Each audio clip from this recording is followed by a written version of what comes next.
The Mile 40 podcast is back, and we are close to closing out season 4. The episodes keep getting better and better, and today I am joined by Ben Watts. Ben was born in London, England in 1967. He was a student at the Sydney College of Arts from 1985 to 1990. He started his photographic career in Australia, first working as a photographer's assistant, but soon taking on commissions of his own. He was shooting for Australian ELLE and Vogue, amongst others. Fascinated by American hip-hop culture, he came to New York in 1990, started documenting urban youth hitting the streets and clubs of the city in his attempt to capture his subjects on film. He moved to New York in 95 and has since shot advertising campaigns for Nike, Jockey, Polo, Ralph Lauren, and a list that can go on and on and on.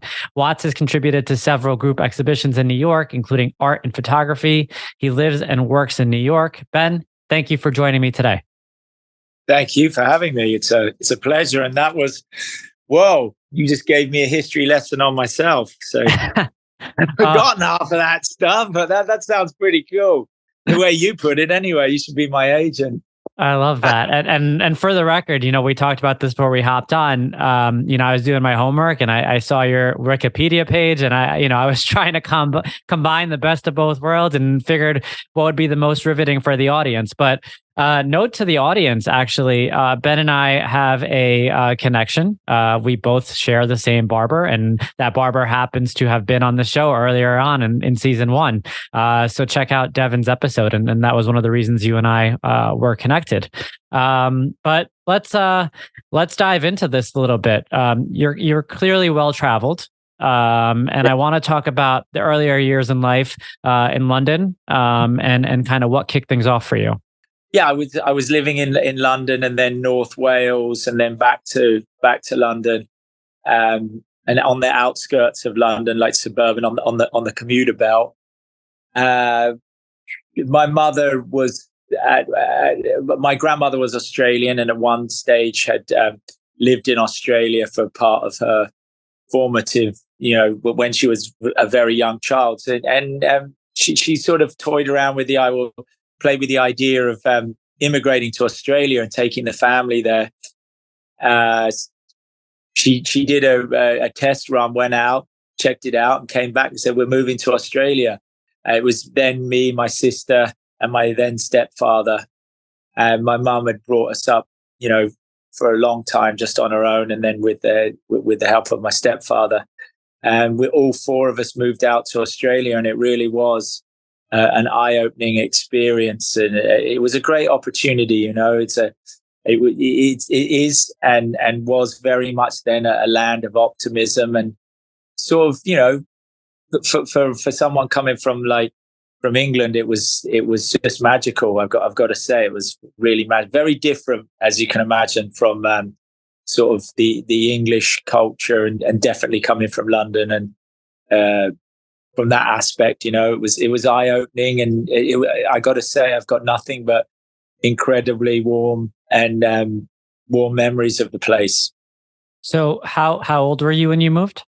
I moved there at the age of 15, which was, I had a lot of friends, and I was starting to get my independence and go out a bit in London and stuff. And I was enjoying it, but I just would never have been the person I am now had I have not gone to Australia. And I've got a lot of friends in the UK that they're doing very well, and then other people that are very talented but haven't sort of progressed, with the talents that they have because of the level of optimism that they were exposed to, or for one reason or another. That's the only way I can look at it, and perhaps that's not the right lens to see it through. But I feel like just going to Australia for those 10 years of sort of that sort of teen to young adult really sort of put me in a sort of a colourful world where opportunity was something to be taken, and your senses weren't dulled. And not that they are there, because I think that's discrediting the UK, but I just feel like I've become used to it, and I just would have taken perhaps the same path, but moving to Australia definitely chopped it up. It definitely did. It awoke something, it definitely awoke something subconsciously. And I remember one of my college lecturers just saying, yeah, you came here, you traveled, it inspired you. And, that was someone telling me about me, and I didn't think much of it at the time, but it's true. Sometimes it takes another person from the outside to look at you on the inside and tell you what's going on. Absolutely. Whereabouts in Australia were you? Well, I moved to Sydney, and I don't know if you've ever been to Sydney, Australia, and then it was back in the, I'm trying to remember whether it's the 70s, late 70s or 80s, early 80s. No, it was maybe the early 80s. Maybe or maybe it was, but it was very different from what it is now. And it was just, everything was very small, and it was, beach culture, and the weather was warm. It was sunny. And I sort of attended a boys' boarding school that was, it was pretty harsh place, and which was great because I had discipline and I had routine and structure, which are definitely good things to have. But then coming to Australia, where things were like co-ed, and there was the beach and the ocean, and it was like something out. I looked in encyclopedias, as a kid, and I'd see places like Hawaii, and I'd see places like Australia with all these exotic animals and insects and landscapes and stuff, and I'd be like, wow, imagine going to live in somewhere like that. And then what? Fast forward 8 years, I was there, and it was real, and your head explodes.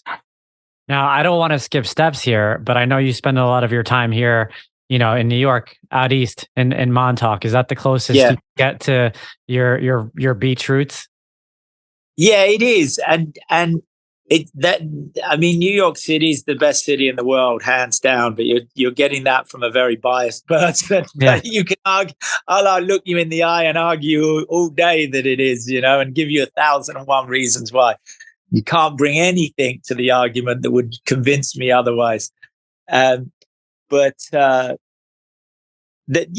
course, the beaches aren't comparable to the beaches in Sydney. But when you're driving or catching a train from the best city in the world, hey, what else? Name me another city in the world that's got beaches like New York, where you can get in a car or drive. You got to fly everywhere else. I love it. Let's talk a little bit about your family life growing up. I guess during those 10 years in Australia, you said you moved there with your mother, your sister, and your stepdad. Was life typical for you, or was there anything to your family life? No, it was very untypical, actually, but it was amazing. Like, my mum was involved in the film industry, doing like props and wardrobe, which was very inspiring. And she used to buy magazines like The Face and ELLE, and so we always had that sort of creative inspiration around us. My stepdad was in a band, so that we had that. They were young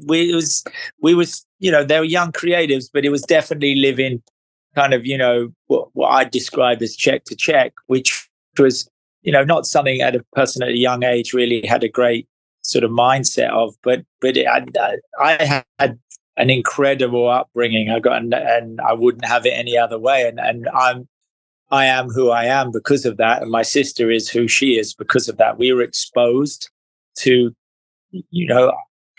very sort of creative, broad-minded sort of, attitudes that definitely helped inspire and sort of push us in the right direction. I think that's really unique and special. A lot of times you find creative people coming out of families who either maybe one of the parents had the creative element, or neither of them had it. And then, there was a child in rebellion trying to find it.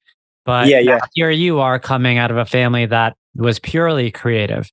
Was there any period in your life where maybe, it was kind of reversed in the sense that you felt like you were missing maybe an analytical side, or a portion of you, kind of wondered about what it was like to not necessarily think with that side of the brain first. I think that's really interesting because I don't know that I've spoken to many people that, were influenced so heavily from the creative side. Yeah, no, this is a good conversation to have, actually, because sure, definitely. There were times where I wish, like, oh, why isn't my mum just a normal mum who can do my laundry for me and make sure I had, this evening meal or this, that, or the other. But I would gladly trade that off for what I had. And you know what? Growing up in a small village outside London, in the town of Shoreham, first of all, I had the name Ben, and my sister had the name Naomi, which was different back then because everybody was named Matthew, Paul, John. Like they were all basically people picked a name from the Bible. Well, our names came from the Bible, but the Old Testament. So that was a bit different, having a different name. Then we didn't have, our dad wasn't around, and then he later passed away. So I was. I was already different. So it was, I got used to that, and I often wished, why can't I just be like Mark or why couldn't my name be Simon or so, like, which are great names too. But later on, when I grew into it, I'm like, I'm glad that happened. And I'm glad I was this way because that inspired me to, I already knew that in certain ways I didn't fit in, and sometimes I wished I did, but I was happy not fitting in, and it compelled me to transcend. And then the boarding school that I went to was a school for a government subsidized boarding school that gave single parent families good opportunity, to have a prep school education. So it's it was a great school called Wolverston Hall, but it was a London inner London Education Authority's experiment school where they took kids, single parent families and other kids that didn't fit in other schools, to give them a prep school experience. And so we were there in that school, and everybody, all my friends from that school that I'm still friends with now, we have the capability, even though we didn't necessarily fit in certain areas, but we're able to transcend those boundaries, whether they be economic, cultural, or social. I could walk into a room and I can be perfectly comfortable, knowing that I'm able to contribute on some level where someone will appreciate it, and not going in there to try and impress anybody, but also not going in there feeling sort of left out and intimidated. As nobody ever should, but definitely, to go back to your question, that sort of upbringing and being engaged in or enrolled in that sort of program definitely helps you. Awesome. Definitely. You become interested and interesting. Yeah, no, absolutely. And I think that's such an important part of what shaped you, clearly. With regards to just kind of educating the audience on how schooling works in Australia, did you go to, regular university? Did you have to declare a specific major? I went to Australia, it was like being let off the leash, because I've come from a school where it's a boarding school, high discipline school on Saturday to 12 o'clock, assembly, church on Sunday. So there was never a day that was a full pupils day. There was always some school curriculum, and it was very regimented, which was good for me and good for everybody, all people in attendance, because everybody needed that. And then I get to Australia, and all of a sudden I'm in this place that's sunny. There's the beach. There's other people that wouldn't be at my school because it was a boys' school only, and this is like, imagine that, man. I just got like jetted to another planet, and like, this is great. And people were friendly. And the thing they did was smile, and you know, they were interested in me because I came from somewhere else, and that was great. I was like feeling very very proud of myself when I arrived there. You know? That's awesome. That's awesome. Yeah. I mean, you were like a local celebrity. Not necessarily in my own mind, Yeah. but that's good But enough that's in what the matters. beginning, right? That's Yeah, what matters is what's going on up in your own mind. yeah. That's great. So, you know, at what point did you kind of start, you know, narrowing in on your path? And actually, before we get there, are you the older or younger sibling? I'm the older You're the by 9 older. months. Yeah, yeah. And did your sister get started in her career, you know, around the same time, or was she kind of always Yeah, going no, down her path?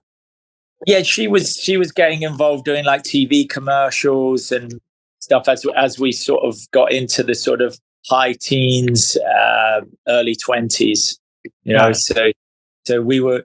Yeah, I was. You know, I wasn't on the same trajectory, obviously, but I was, you know, not unsure of what business I wanted to get into, but I did go to college, and my stepfather, very thankfully, and I don't have communication with him anymore, which is very sad. But one thing he did for me that I'm endlessly thankful for, you know, forever, is he filled out the applications and applied me to a great college that I surprisingly got into, and that would, you know, that really lit the fire under me, and you know, shaped me into the person that I am today. And I've got him for feeling it out, and the people, that the lecturers at that college and that curriculum to be thankful for, you know. Got it.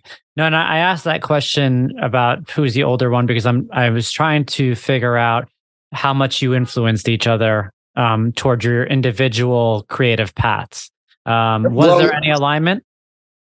yeah, I mean, I'm sure there was subconsciously. A lot of that's got to do with my mum and stuff. Like I said, being in the in the business of Yeah, sort of TV and film and stuff. So that she probably was pretty influenced. We both had our separate friends and stuff. So got it. And so it, you know, based on the bio, you started your own career shortly after university. yeah, well, I actually started it while I was in university, because they did have, you know, the use of a studio and lighting, and I'd already decided, even though I graduated with a degree in what we call visual communications, you know, and it was a great it was a great degree to do, because it was at one that I see it was very mechanical, and you could actually apply it to a profession after graduating. And even though it wasn't a photography course, one of the electives was photography, and I solely focused on that, addictively so. And once it grasped me, which it took a second, and I remember my lecturers saying, "Well, this is not a photography course," and of course I'd agree with them, but it wasn't. I was at liberty to approach each assignment or stage using photography as my tool of visual communication, you know, and which I did. And when I graduated, I had definitely come from a design sort of visual communication background, but was very well schooled in the world of photography, in the career of photography. Not, you know, in those early stages, you know, I wouldn't say very well schooled professionally, because I didn't know what I was doing, but I had a good grasp on it, and I was ready to go out and assist people and take on jobs, small assignments at college. I was working with like record labels and having people come down to the college studio and using the facilities. You know, there's a lot of sort of public state facilities and sort of college facilities that are underused, you know, and at our college, the photo studio was absolutely one of them. So I made good use of it. I love that. Very good use of it. Do you think of yourself more as a photographer or an artist? Absolutely a photographer. I wouldn't be as pretentious as to label myself an artist. If someone else wants to call me that, I'm fine with it.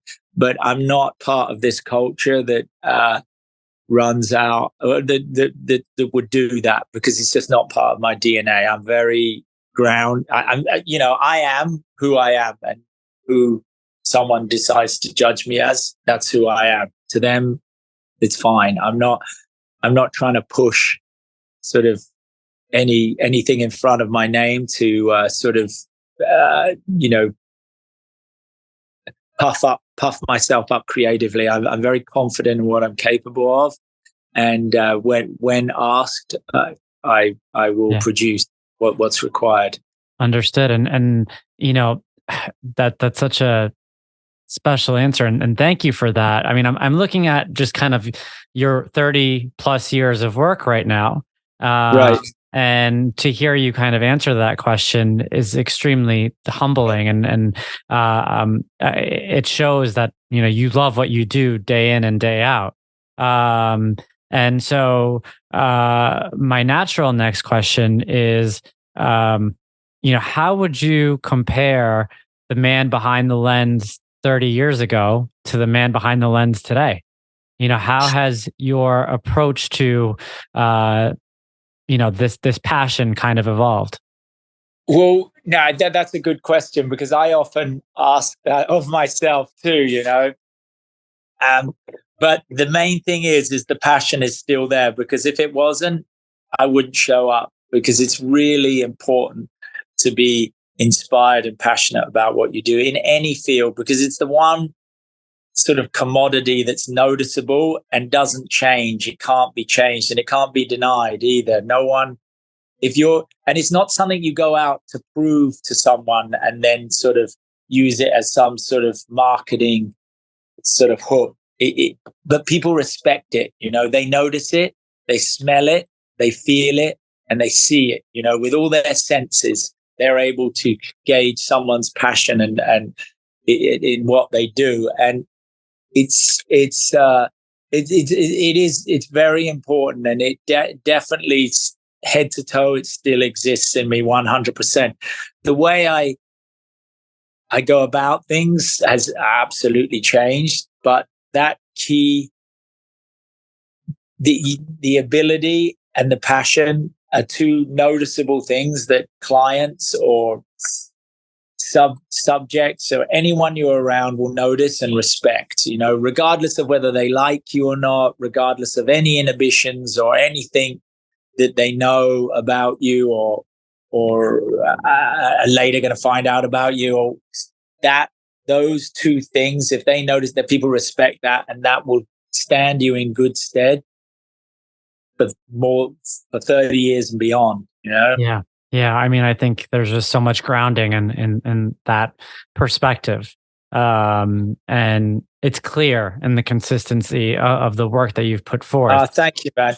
But, obviously when I was starting out, there was some excitement where I'd get sort of like, there would be moments where I'd take a break and I was kind of like, you could feel the adrenaline, that kind of thing. Sometimes nowadays I get that too, but maybe not with the same amount of frequency. Yeah. And I'll be like, oh, what's happened to that? Am I losing it? Why am I feeling like that? Like I've drunk sort of 6 cups of coffee in a row? Because, when you do something you love, you definitely get that adrenaline rush, and get those serotonin kind of releases and stuff. And I'm still getting them, but perhaps because I'm in an older body, they're not as noticeable as they might have been when I was younger. But definitely the passion's still there. And, sometimes for any other people out there, you sometimes you might have to explain yourself, like, please excuse, please don't mistake my passion for sometimes you come on a little bit, I'll come on like, perhaps a little bit forward or a bit frank with someone. I'm like, just want to let you know, please don't, mistake my passion for rudeness, because I'm not being rude. I just have to, it would be a disservice if I did not let you know that this was how we will achieve the best result, and people get that. Because you're invested. You're very invested in the final product, because this is this is your passion, and I Right. think that's transparent. And no, I totally understand that. I want to dive in a little bit now with regards to the transition from Australia to New York. I mean, look, 30 Right. plus years in this career, I have to imagine there were some down moments here, or Yeah. some moments where things maybe didn't go according to plan. So let's talk about what brought you to New York, and let's talk about the trajectory from there. Well, so what brought me to New York? The first thing that I sort of managed to accomplish, so some pretty good things in Australia with my career earlier on, and I thought, it's good. Now's the time to go. Like anything, like any sort of sport or anything. When you're at your moment, it's time to transition. I can't stay here too long, overstay. Where the only by no means was I top, but I definitely sort of got close to the top, and it was time to go. I was young, I was able, and I was willing. So I thought, I'm going to go to Australia, and I'm going to leave Australia. I'm going to go to New York, and I did, and it was scary, and it was competitive, and the budget was extremely modest with what I'd managed to save, but and there was a lot of uncertainty. I had managed to secure an agent, which I needed for the sponsor, to get that O1 visa, and they had thought I was a messenger, when I'd come in, and then when I came to pick up my book, they were like, "Oh, we thought you were the messenger, you the photographer." I'm like, "Yeah, I'm a photographer." And they're like, "Yeah, well, let's sit down and have a talk." And we sat down, we talked, and this is in 1993. I think I made the move in 94, or maybe it's 94. And then I made the move in 95. And I'd done the paperwork, and I got the lawyer, and got the visa, and I left, and I had my little bit of savings. And, it took me a moment before I had a job. Now, it wasn't, I wouldn't say it was a low, because there was that level, that was that optimism that I talked about with moving to Australia, and that Australian sort of vibe, even though I was English, that I'd sort of inherit, had come onto me, and I'd learned. And so I was patient. I didn't have much work. I use the expression "couldn't get arrested," and didn't have much going. And so it was a little bit, it was a bit frightening. But one thing's for sure, I wasn't going to pack my bags and go back to Australia. And not that would have been a bad option, that would have been a beautiful thing to do. But I came here on a mission, and things take a long time in New York, but the risk is wide, but the reward is huge, and self reward as well as other reward. If you can do well, they don't make songs. If you can make it in London, you can make it anywhere. But you get why? You know what I mean? Like I think we might have to use. I think we might have to use that clip right there. Yeah, get Frank Sinatra to change the. You know what I mean? Like, all these cliches exist for a reason. It's a weird thing, but they bloody do. And as you get older, you're like, "Oh, Rolling Stone gathers no moss than any other." It's true. The quickest. One of my favorite sayings in life, to talk about adversity, is a quote from Winston Churchill: "The quickest way to get through hell is to keep on walking." And it's like that Rolling Stone gathers. You just keep moving, even if you're moving in the wrong direction. You might walk yourself around 4 or 5 circles, but as long as you're moving, you are still a moving object that is going somewhere, not just sitting slumping on a couch or doing nothing, remaining static and doing nothing about this situation. So I was in a little bit of one of those. I'm not going to hype it up as an adverse situation, because people go through way more. And it was a down moment, but I knew that something was going to become of it. And the agency that I was with was a very honest, boutique agency that were absolutely great, and they were great at talking to me, and they were great at pushing me. And eventually things came through and they happened. The tough times for me came early in life when my father died, and then later in life when I went through a divorce, and I got, got into things where you taste success and then it gets taken away from you and then you come back. That's for someone that had never tasted anything fantastic, to have it ripped off the plate, it didn't mean much to me because I didn't really know what it tasted like anyway. So it was foreign, and like I wasn't missing anything because I never had anything, Yeah. So yeah, no, that's very helpful. I mean, to the level that you're comfortable speaking about it, let's talk about that, having everything ripped away and then having to build it back up. Would love to kind of walk the audience through that part a little bit. If you're... It's just, and it isn't everything being ripped away necessarily, but like, we're all humans, and you have your professional life and you have your personal life, and things, they don't necessarily go hand in hand, and one you could be doing amazing in, and the other you could be doing horribly in, and vice versa.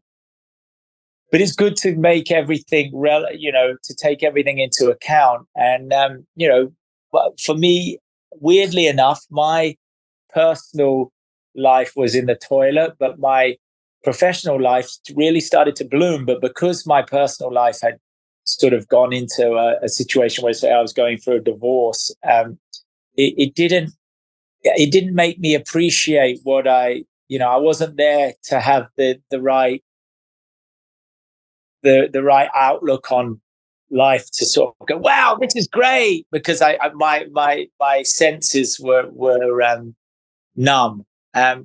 Now you get into situations, when you're not feeling great, where you get that, and this is like sharing a bit, but like say with that first situation that happened when I went through a divorce, I started experiencing, or I didn't know what it was at the time, and I remember being on set, and actually at dinner with a client that was very important, and I had this, I'm sitting in a chair, and it has it's a wingback chair, and all of a sudden I shrank, and the chair grew bigger, and my heart started pounding, and I'm like, oh my God, what's happening to me? I felt like I was small and like an ant, and I went in the bathroom and I looked at myself in the mirror, and I'm just like, I felt like I was having a heart attack or something. What I was actually having was a panic attack, and an anxiety attack, and I didn't know what it was, so it was completely foreign to me.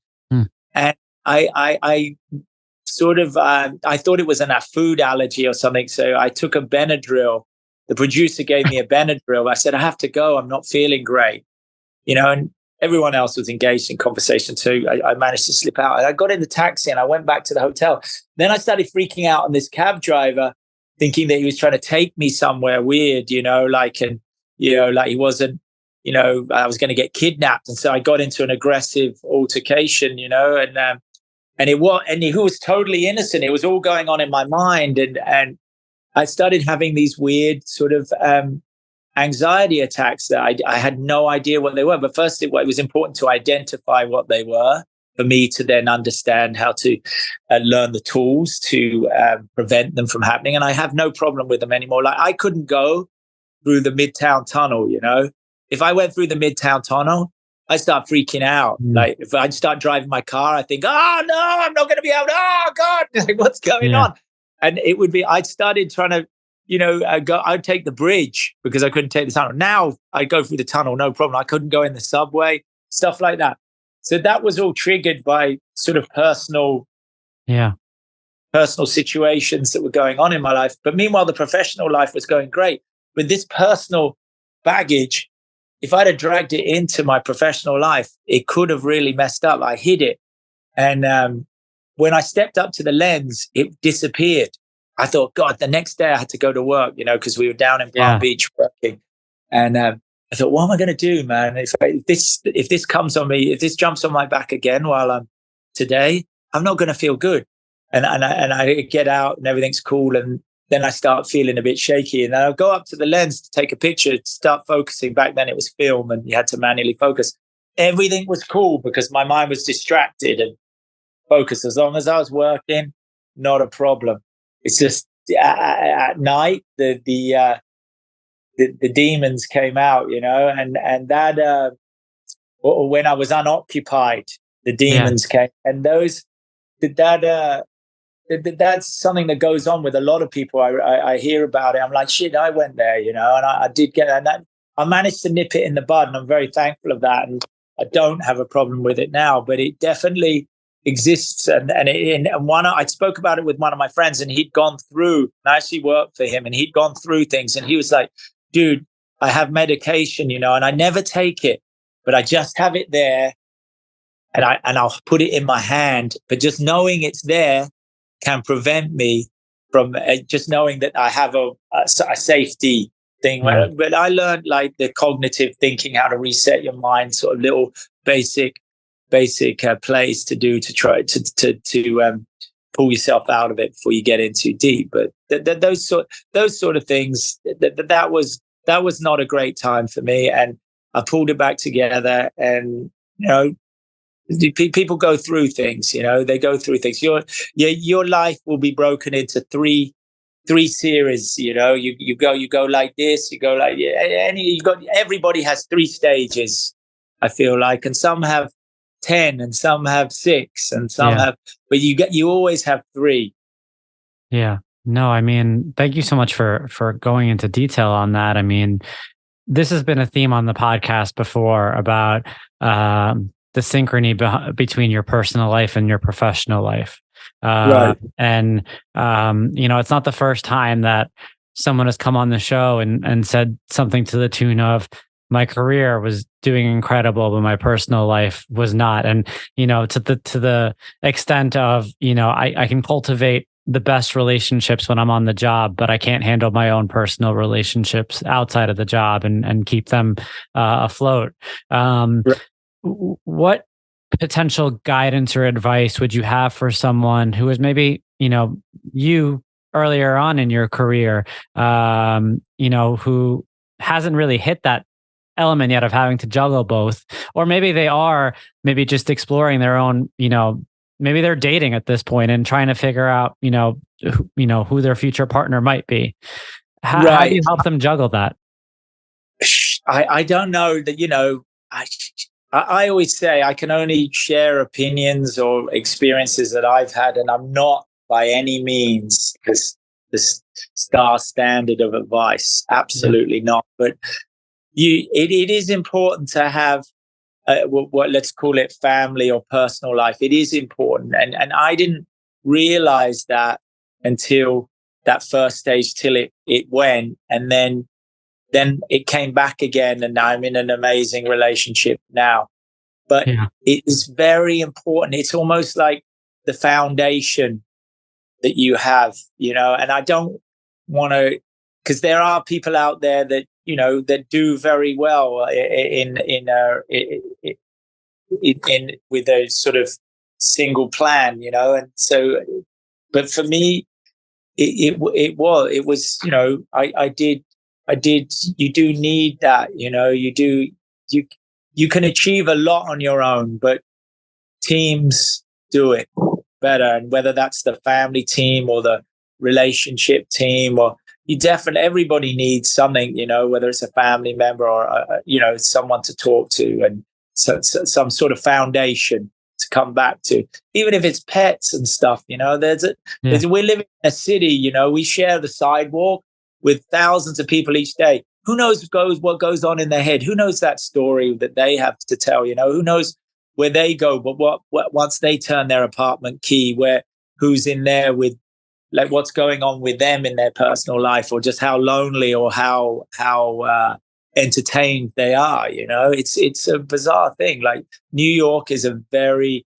it's a very powerful city with a lot of people, and it's very comforting for some, but it's also can be the goddamn most loneliest place in the world, man. Come on. A good day in New York is better than any day you could ever imagine. a bad day in New York is worse than any day you could imagine. You're giving me goosebumps right now. Like if you were to see this, because you're right, this city will break you, but it will also build you back up. And when it breaks you, it'll break you to your core. You're absolutely right about that. And I really appreciate all this context, because this is hitting home with regards to what Mile 40 is all about. Right. And the special part of your story is that in many ways it's extremely relatable to the masses. And so I want to say thank you for that. If you know me, you know that I like to look good and feel good. As an endurance athlete who trains daily, I need my wardrobe to fit the mold. Rhone creates performance-driven clothing for your active lifestyle. Each piece is designed for versatility and made with integrity to outfit you for an active life lived on your own terms. The Rhone promise is to help you move forever forward. Use code MILE40 for 20% off online and in-store for new customers only. Visit www.rhone.com, that's Rhone spelled RHONE, or find your local store and move forever forward starting today. Now, I want to transition a little bit into some of the incredible work that you've been doing. Right. Your resume speaks for itself. And, I mentioned just maybe 3 out of 100 names earlier on when I was going through your bio. And, I don't want to ask you specifically or questions like, what was your favorite project, or, what are you the most proud of? But, you said something that kind of caught my attention around, 1,000 people walking down the same sidewalk with 1,000 different ideas, in their mind. And when I think about photography, I think about the fact that no 2 pictures are the same, and every picture has a different perspective behind it. And you've probably worked with, so many people over the years. Is there a specific experience where you found inspiration, or a specific project where you were maybe working with someone who, really kind of left you inspired with regards to how you approach your own work? Look, I know, and I want to answer this more focused, but there have been so many. I've worked with so many inspiring people that that some obvious and some less obvious, where there's always a takeaway from it. We can keep it broad. Let's talk about some of the learning moments that you've had, from an inspirational perspective around how you go about your day to day. Okay. So from a learning perspective, we're in a business of the photography business is, and it is a business, if you're I'm going back to that artist question, if you're photographing for commercial reasons, you're a commercial photographer. So you while your pictures are artistic, I feel like you're a professional photographer. So therefore it is a business. Now, there are elements to this business that absolutely will stand you in good stead, and it is part of the communication process, and having the ability to make people feel comfortable, to feel relaxed, comfortable, and enjoy the process that you're about to partake on, whether it be sort of a day's work or 4 hours work. But it's up to you as the sort of it's all collaborative work now, more and more so. But just to call you have to sort of assume the sort of pilot of the group, and make sure that everything unfolds where everybody feels comfortable, and the energy level is good, and positive, and everybody's on the same sort of comfort level, and enjoying the music, engage people with jokes, and to just put them at ease, and then you're able to create an environment where people are giving, and you're not just rolling it out so you can take. It's a sort of you create the space that's comfortable for people to let down their guard and feel confident in your capabilities and relaxed and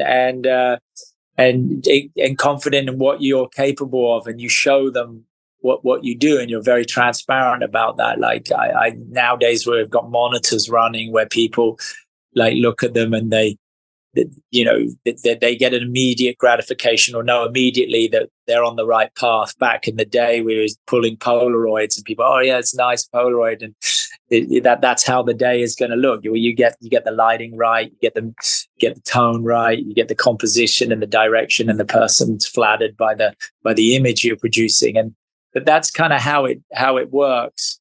But you have to put it out there. You got to like.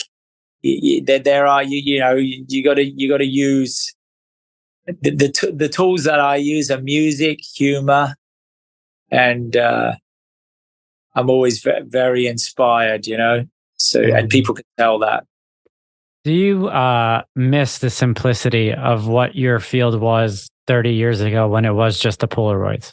Yeah, definitely now. Yeah, I do in a way, but there's a lot more sort of people at the party nowadays, but it's that's fine too. It's more of an exercise, it's definitely more of an exercise, and it's good. The world, the photo world, has changed drastically and rapidly, so quickly, and is still changing, that we can't even keep up with it now, even with the sort of idea that AI is going to take all our jobs.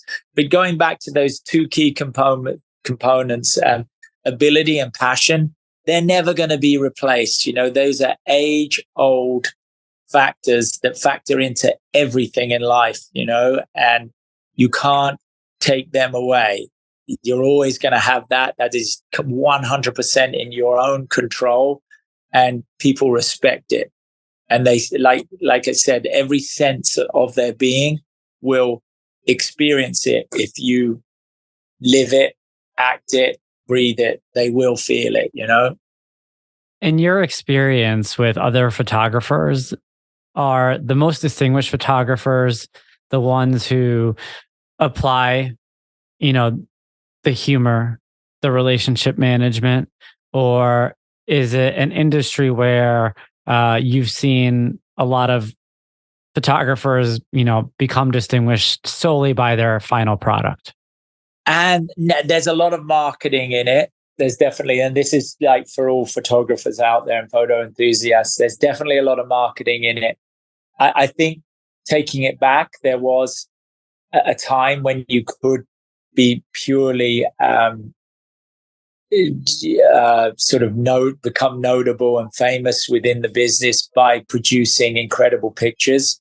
Unfortunately now, just like anything, like being a fashion designer, like being a recording artist, or any form, any path in the fashion and design and arts and entertainment world, you kind of need that marketing kick behind you. And there's a lot of people out there that've got great marketing, are up there, who don't necessarily have the same amount of talent as others, but their talent they made up for in other sort of facets in other areas, and that outweighs it. So it's just you definitely have to have a good idea of the business and the marketing and client relationship and client management. Absolutely, you have to have that, and it is, we call it the game within the game, and every game has a game within it.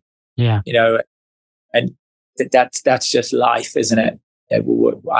We can't change that. You just got to play by the rules. I ask you this question again because of your pedigree and the work that you've done. Do you have alone time from the camera? Do you set, aside from the camera on your phone, are you generally, taking a camera with you everywhere that you go? Or do you exercise separation from it? No, I don't exercise separation from it either. Just sometimes I am taking the camera and sometimes I'm not. And sometimes I'm not taking it and then I'm disappointed in myself, So and then, but it's never a prop. If I take it, I'm going to use it. It's never. I don't use it. If I take my camera, it has a purpose, and the purpose is to produce images, because it's never a side piece or a prop or part of an outfit.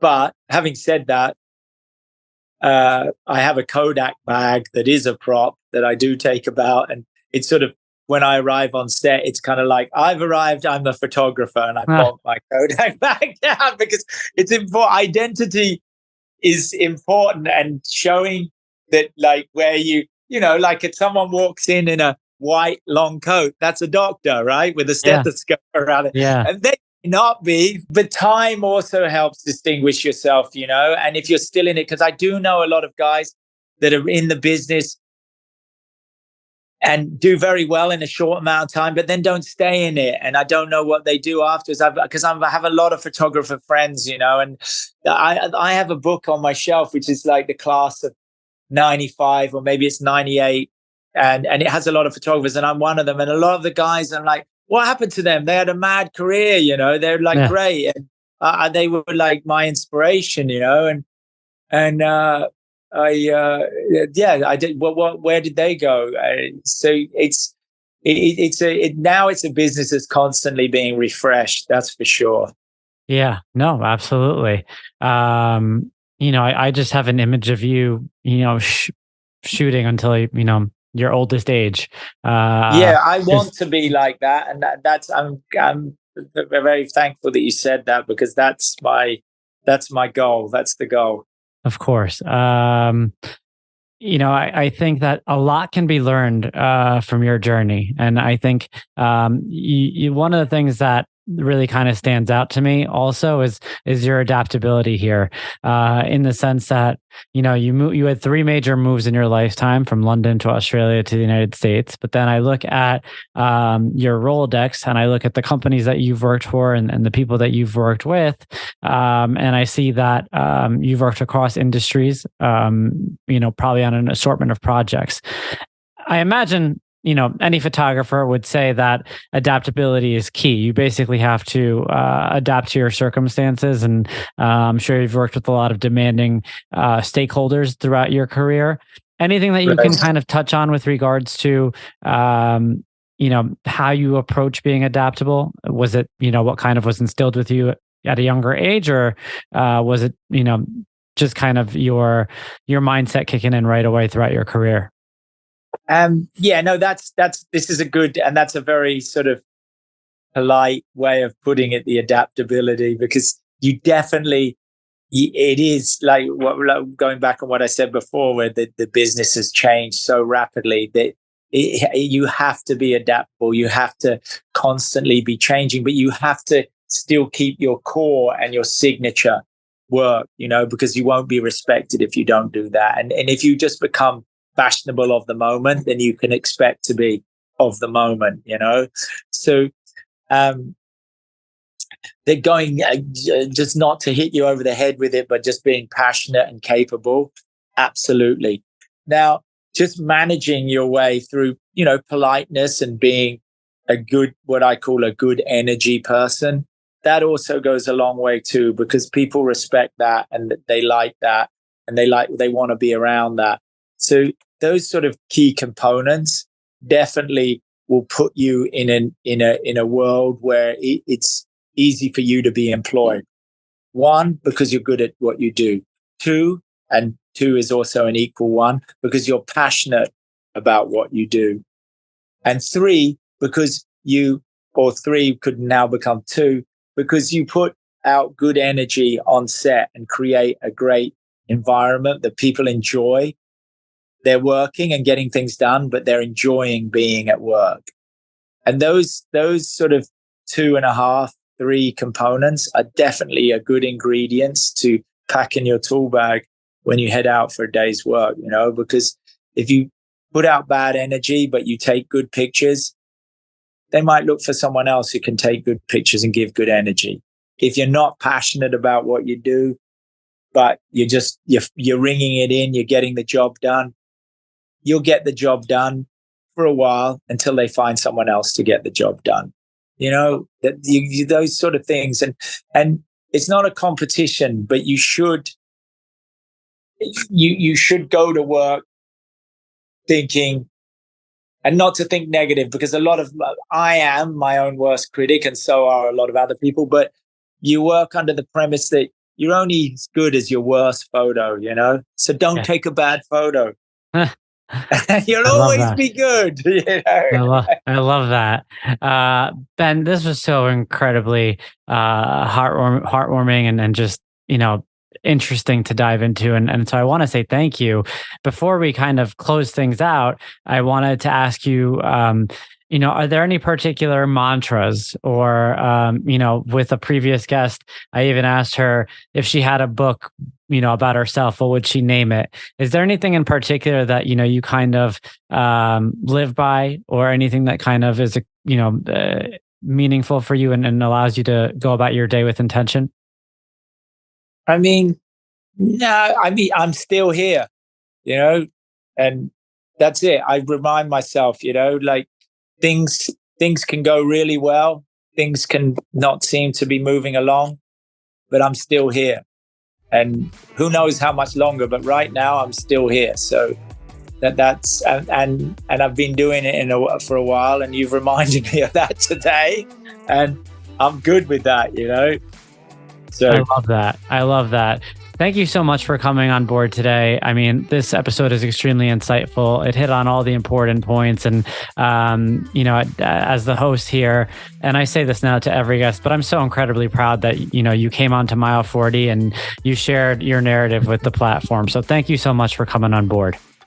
All right. Cheers, mate. Have a good one. You got it. Have a good rest of the week. Thank you.